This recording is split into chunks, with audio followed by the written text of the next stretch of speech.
दुई दिन तले नुआपड़ा कोमनारे अदिनिया रथयात्रा कराजिबाकु नहीं बढ़िबारे लागिछि असंतोष।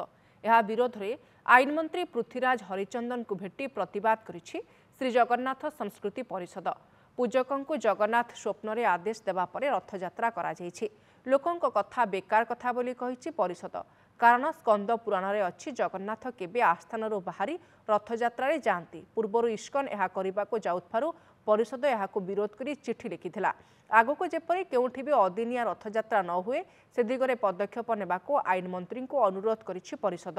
अन्यपटे आज परिषदर 10 जणिया टीम कोमनार से गाँ को जीवा सह जिलापाल को भी भेटिबो बोली कहिसंती। तेबे आगामी दिन में जेमिति केउठी अदिनिया रथयात्रा न हुए से दिगरे पदक्षेप नेबे बोली कहिसंती आईन मंत्री।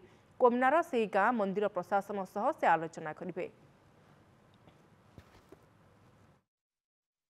एबे देखला को टीवी रे प्रचार हला जे आमर कोमना ब्लॉक नुआपड़ा जिले में सेठी गोटे गाँव रे से माने रथयात्रा करिकी चतुर्धा मूर्ति को लेकिन गोटे गाँव रु आ गोटे गाँ को लेकिन बुलिया पे नौचन ठाकुर को।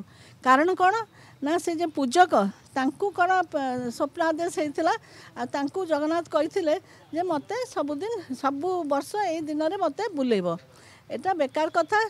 प्रभुंकर केबे बाहरती ना आस्थान बाहरती ना दिन तारीख धार्य अच्छी स्कंद पुराण अच्छी स्कंद पुराण जो डेट दिखाई से डेट बाहर दरकार से आम विरोध तो नुहे कहीं अलरेडी से कर सारे भविष्य में आउ न हो बोली सब जिला को निर्देश दिंतु बोली आम माननीय मंत्री आईन मंत्री को आम से विषय कहलु। एबे से कथा मो नोटिस को आसिला मो मंदिर प्रशासन संगे कथा होची एवं मु आशा करुच्ची से बाबद आम यथायथ पदक्षेप नबू एवं आगामी वर्ष ठारू कौन दिन एभलिया कौन जगार भी ओडिशा प्रदेश भितर तो अंततः एभलिया कौन अदिनिया रथयात्रा न हो से बाबद जहाँ पदक्षेप नवा कथा आम निश्चित भाव नबू।